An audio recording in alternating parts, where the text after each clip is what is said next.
perhaps they were aware of something that we weren't. Like that maybe there is something to these signs, and at the very least, maybe there's something to the signs.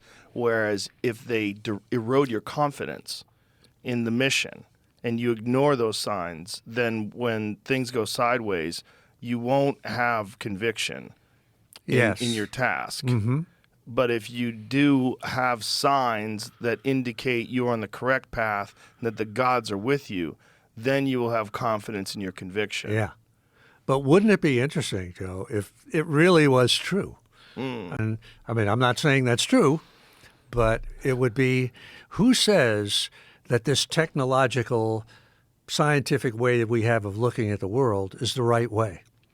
I mean, over all the course of history, the Egyptians, but the pyramids, we still can't figure out how they did it, right? Right. All that, you had the guests on your show that said that, right, that civilization, there was a civilization that was destroyed. Graham Hancock. Yeah. What if that was true? There's something to that. Yeah, well, Jung had theories about like what flying saucers were too. That they're manifestations, I think, of the human mind, and that might be real too.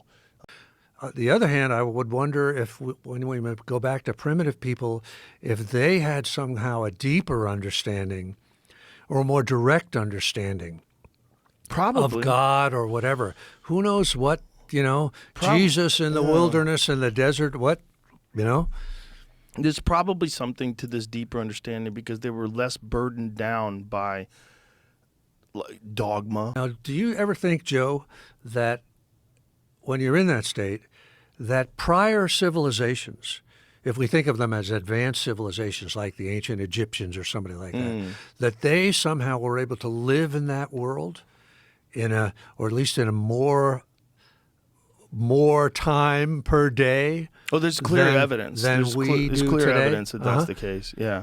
I mean, we talked about it with Graham Hancock the other day on the podcast, and he was talking about the Blue Lotus.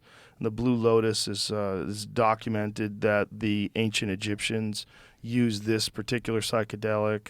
And this has all been proven now because they found the vessels of these wine and they tested positive for ergot. And so they didn't just, when we think of wine, we think of just alcohol. But no, this wine actually had psychedelics mixed in it.